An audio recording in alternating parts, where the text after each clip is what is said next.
پہلی دفعہ ہفتے والے دن اسلام آباد ہائی کورٹ میں عدالت کس کے لیے لگی تھی؟ ہائی کورٹ کبھی بھی ہفتے کے روز نہیں کھلتی تو پھر کھلی۔ میری رائے میں کھلنے میں کوئی حرج نہیں تھا۔ ایک سابق وزیر اعظم کی صحت سے متعلق سوال تھا، یہ ثاقب بشیر کہہ رہے ہیں۔ پھر ہر خاص و عام کے لیے ہفتے کے روز عدالت لگتی رہی، عام لوگ بھی مستفید ہوتے رہے، لیکن سوال پھر وہی ہے کہ پہلی دفعہ پاکستان کی تاریخ میں ہفتے والے دن عدالت کس کے لیے کھلی؟ تو اس کا جواب ہے نواز شریف کے لیے۔ اس کے بعد سہیل رشید صحافی ہیں، وہ جواب دیتے ہیں اس سوال کا کہ یہ عدالتیں اس کے لیے کھلی جس کے لیے تیسری بار وزیر اعظم بننے کی آئینی ترمیم کی گئی اور چوتھی بار کے لیے نااہلی کی مدت بغیر آئینی ترمیم کے 5 سال کی گئی، جس کے لیے قانون آیا کہ آمدن سے مطابقت نہ رکھنے والے اثاثوں کی وضاحت اب پبلک آفس ہولڈر نہیں کرے گا بلکہ نیب نے دینی ہے، جس کے لیے توشہ خانہ کے رولز میں ترمیم بھی زیر غور ہے۔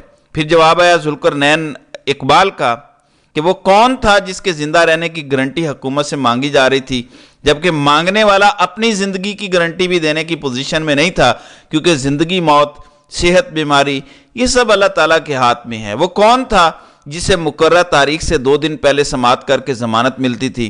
پھر آگے احمد وڑائچ جواب دیتے ہیں کہ جس کے لیے ایئرپورٹ پر بایو میٹرک کا انتظام کیا گیا، جس کے لیے سرکاری وسائل لگا کر جلسے کا اہتمام کیا گیا، جس کے لیے ہائی کورٹ نے 50 روپے کا اسٹامپ قبول کر لیا، جس کو فارم 47 پر جتوایا گیا۔ ناظرین اکرام، آپ کو پتہ ہے کہ نواز شریف جو گیم ڈال رہے ہیں وہ کہاں پھنسیں گے کہ میرے ساتھ زیادتی ہوئی، 2017 میں 18 میں میرے خلاف فیصلے آئے، تو اس کا بھی احتساب ہونا چاہیے۔ احتساب تو ہونا چاہیے، احتساب ہونا چاہیے کہ آپ کا حدیبیہ پیپر ملز کیسے قاضی صاحب نے بند کر دیا۔ احتساب تو ہونا چاہیے کہ مریم نواز کو حراست میں موبائل فون کیسے ملا، کس نے دیا، اس پہ وہ کس سے رابطے میں تھی۔ احتساب ہونا چاہیے کہ نواز شریف جیل میں تھے تو ان کی روزانہ 20 لوگوں سے ملاقات کون کرواتا تھا، اور اب تو عمران خان کی ایک ملاقات ان کے وکلاء سے نہیں ہونے دی جا رہی۔ یہ سب کون فیسیلیٹیٹ کر رہا تھا؟ وہ کون سے افسران تھے جو نواز شریف کی خدمت کے لیے لگے ہوئے تھے؟ باجوہ صاحب نے لگوا کے دیے تھے کہ میاں صاحب راضی رہیں۔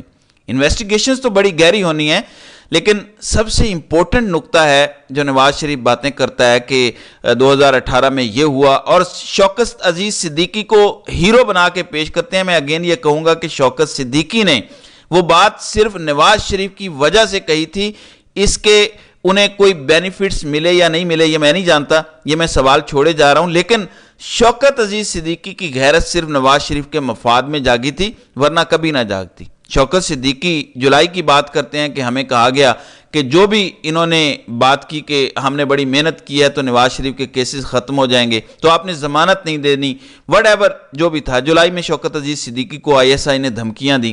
اگست اور ستمبر میں اسی اسلام آباد ہائی کورٹ سے نواز شریف، مریم نواز اور کیپٹن صفدر کی سزا معطل ہو گئی، یا کم از کم نواز شریف اور مریم کی تو ہو گئی تھی۔ تو وہ کون تھا جو دباؤ ڈال رہا تھا، جو 6 ہفتے میں ہی دباؤ ختم ہو گیا؟ جبکہ جس دباؤ کی یہ ججز بات کر رہے ہیں وہ پچھلے سال مارچ سے بتا رہے ہیں، اور عمران خان اگست سے لے کر اب تک جیل میں ہیں۔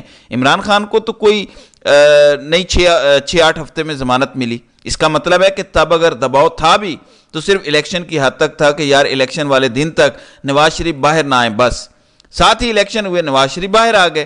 اب تو الیکشن ہو چکے، الیکشن کو بھی 2 مہینے ہو گئے، عمران خان تو باہر نہیں آئے۔ تو اندازہ لگائیں کہ اگر تب دباؤ تھا تو وہ محدود دباؤ تھا، اگر تھا بھی، لیکن نواز شریف کو بینیفٹ کتنا دیا گیا؟ نواز شریف نے کہا کہ میرا دوسرا کیس جو العزیزیہ والا ہے، کیونکہ مجھے پاناما میں سزا ہو گئی ہے، جج بشیر کے پاس یہ نہ لگائیں، کسی اور جج کے پاس لگائیں۔ وہ جج ارشد ملک کے پاس فوراً لگایا گیا۔ عمران خان پیٹتے رہے کہ میرا کیس عامر فاروق نہ سنیں۔ اب تک جب سے عامر فاروق آئے ہیں اسلام آباد ہائی کورٹ میں ہر کیس عمران خان کا وہ سن رہے ہیں۔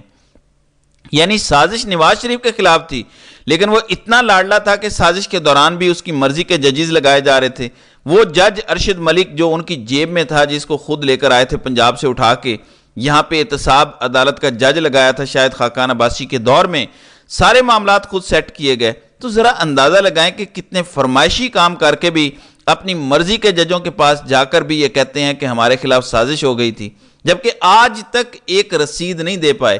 اور عمران خان کہتے ہیں کہ مجھے کوئی ڈیل نہیں چاہیے، نہ میرے خلاف کیسز ختم کرو، ہر کیس میں میرٹ پر باہر آؤں گا۔ کیا نواز شریف نے یہ کہا ہے کبھی کہ میرا ہر کیس چلاؤ اوپن کورٹ میں چلاؤ؟ عمران خان کہتا ہے میرے کیسز لائیو چلاؤ۔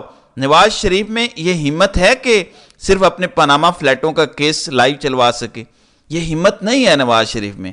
اس لیے یہ جو پیچھے سے تھپکی دی جا رہی ہے کہ ٹھیک ہے اتوں رولا پائی جا، وچوں کھائی جا، یہ گیم اب چلے گی نہیں۔ عوام ان کے کرتوت اچھے طریقے سے سمجھ گئی ہے۔ تو ناظرین کرام، آپ کی اس ویڈیو کے حوالے سے کیا رائے ہے؟ آپ اپنی رائے کا اظہار کامنٹ سیکشن میں ضرور کیجئے گا۔